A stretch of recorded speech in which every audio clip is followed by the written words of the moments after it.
We did like a short interview about the originals like a couple of days ago. Now, of course, everybody knows that the show is like about to end. How do you feel that it, like one of the shows that you're on is actually, you know, gonna be gone in a few days? Unang-una, makahalo eh. Una malungkot kasi syempre magtatapos na kami. Pero at the same time, happy din kami kasi na-extend kami up to 12 weeks. So hindi na rin siya masama para sa isang serye. And syempre, hindi naman din naging masama yung rating namin, mataas naman siya. So ayun, happy at the same time. Malungkot din, mamimiss ko yung cast, lalo na si Archie Alimanya na talagang gumigising sa amin pag kami inaantok na sa taping.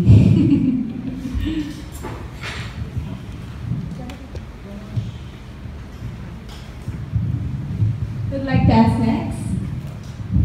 Sir Sammy. Hi, King. Good afternoon. King, people are clamoring to na ikaw yung maging #1 sa FHM. Ngayon, can we ask comment on your part that people are really looking forward na ikaw dapat ang naging #1 instead of #2?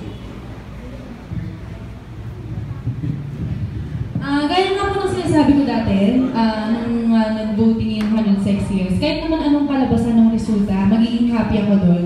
It's an honor for me na mapabilang sa 106 years because as a first-timer po, nung una akong rumampa sa FHM, nag-9 po ako kagad. Tapos ngayon, #2, so malaking bagay na po siya sa akin at happy na po ako doon. And thankful naman ako doon sa mga tao na bumoto, na talagang sumuporta talaga sa akin. And syempre, sana wala nang away-away. Diba? Kasi nakikita ko, nababasa ko, ang dami talagang nagsasagutan online na bakit ganyan, hindi ganyan dapat ang resulta. Well, para sa akin, expect na lang po natin kung ano man yung naging resulta. At para sa akin naman, deserving din naman talaga si Nadine na, I mean, lahat kami na napabilang doon sa 106 is deserving para sa akin. And lahat naman kami is sexy in our own way, di ba? So, yun po. Just follow up. So, are we looking forward the next year dapat ikaw naman ito? Sana po. Di ba? Sana. Pero kaya na ang kalabasan, okay po sa akin. So, Kim, aside from you and Nadine, if you're going to select kung sino yung pwede pang manalo as top #1 sa FHM, sino yung pipiliin? Ako ang may opinion. Si Liza Soberano at si Miss Mariam pa rin, para sa akin. So, yun. Bakit? Si Liza kasi, gandang bata eh. Ang gandang bata. Yun nga, gaya nga ng sabi ko, iba-iba po ang definition ng pagiging sexy. Hindi naman porket hindi ka nagpapasexy, hindi ka na sexy. Ako nakikita ko dun kay Liza, na although hindi naman siya pa-sexy, para sa akin sexy siya. And yun nga, sobrang ganda talaga. So, yun. Hi, Kim. Hello po, good afternoon po. Ted Claudio po sa that page. Tanong ko lang tungkol doon sa book. So, sinong pinaka-main photographer? Actually, 3 po sila na naghati-hati po dyan. And then, different, parang team din po yung nangyari. From innocent to classic to edgy po. So, parang pa-innocente muna and then pa-sexy ng pa-sexy. Pero, dito naman sa book na to, may damit pa naman po. So, hindi naman po totally talagang nag-expose talaga, oo. Sexy pa din naman siya. And at the same time, kaya rin po ako napapayag para gawin itong libro na to dahil hindi lang po siya basta mga pictures yung nasa loob niya dahil meron din po itong parang journal, sabihin na natin journal dahil nandito po yung kwento ko.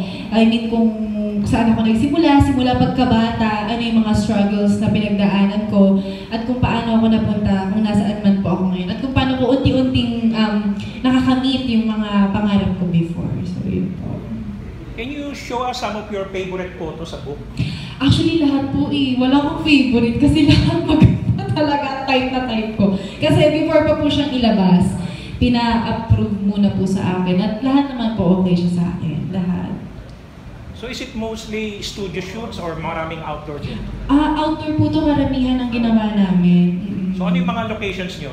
Actually, isa lang siya. Pero parang more on nature kasi yung theme. Can you name some of the photographers? Okay. Ang first sa Innocent, si Shaira Luna. Shaira. Oo. Okay. Tapos si EJ Leong and then Paolo Pineda. Thank you. Thank you po. Hi, Kim. Hello po, good afternoon. Yung followers mo sa Instagram, you're like almost 1 million. So, dadami pa yan dahil sikat ka na ngayon. With this, sigurado, syempre meron din yung mga bashers na, how do you handle bashers? And pinapatulan ka ba? Or you just keep quiet about it? Or dead na? Magiging totoo na po ako. Minsan po pinapatulan. Minsan, hindi, aminado naman po ako na talagang pag, alam mo yung minsan may nabasa ka na talagang, parang, sige. Pero ako naman po, pag sumasagot naman ako doon, pa rin naman, hindi naman po yung tipong aawayin ko. Like for example, alam ko po siguro, nabasa niyo na rin po last time sa Instagram, na meron pong nagkomento doon. Ang sabi niya po is, boobs ang puhunan. Tapos parang ako, kinomentan ko na lang siya ng parang may patawa effect din na ang sabi ko, at least may puhunan, milyon ang kinita. Ay parang gano'n lang po. Tapos kasunod no, nag-thank you pa rin ako doon sa mga fans na patuloy na sumusuporta. So hindi naman po umaabot sa punto na nang aaway tayo. So ramdam mo na ngayon na super sikat na talaga? Actually, hindi ko pa naman po talaga kinoconsider kasi alam ko marami pa akong kailangan i-prove. Wala pa ako dun sa, alam mo yun, ako para sa akin wala pa talaga. Malayo pa, marami pa akong kakaining bigas. Yun. Thank you and congrats. Thank you po. From Miss Kate. Congratulations. Ang part of being sexy yung keeping your slim figure. Any secrets or nag-effort ka pa ba to maintain?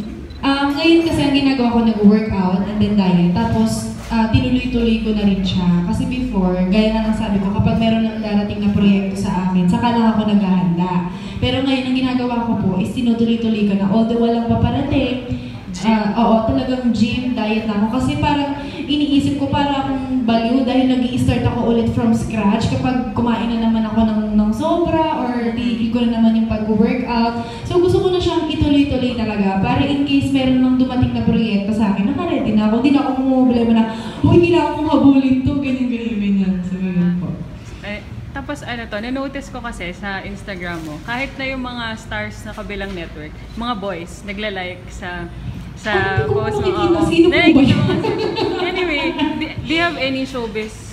Yung sinong showbiz crush mo? Ako kasi international yung crush ko, Zayn Malik. Yun. Pero di ko po alam yun na may nag-like po na taga-kabila. Pero thank you po. Kung meron man. Thank you. Thank you po. Hello. Meron ka bang idea ba o paano nag-come up dun sa cover title book mo na State of Undress? Kasi parang yun nga, gaya na lang sabi ko kanina, hindi lang to puro sexy photos. Kumbaga parang hinuhubaran na rin si Kim Domingo, yung kumbaga yung pagkatao niya. Kasi dito nga i-reveal yung mga pinagdaanan ko sa buhay. Kumbaga, mas makikilala ko dito ng mga fans ko kapag nabasa nila yung libro. Kaya State of Undress yung title ng book. Yes po. Ano yung mga articles dito sa ikaw mismo?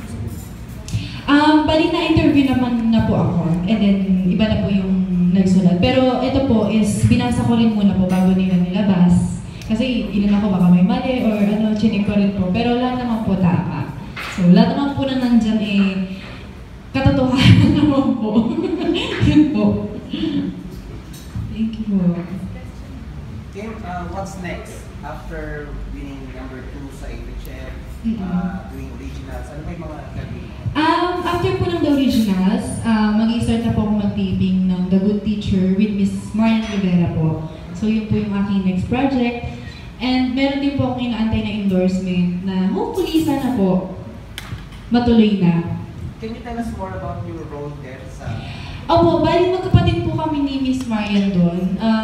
Bata kami, magkakahiwalay kami dahil merong mangyayaring trahedya. And then akala niya kasi na nasama ako dun sa mga namatay.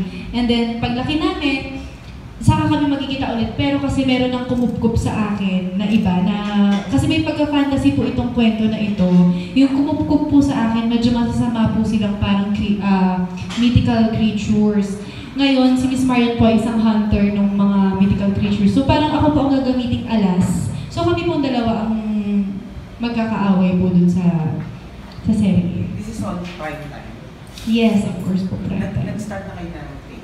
Sila po, yung mga bata na kami, nag-start na sila. Pero ako po, hindi pa po.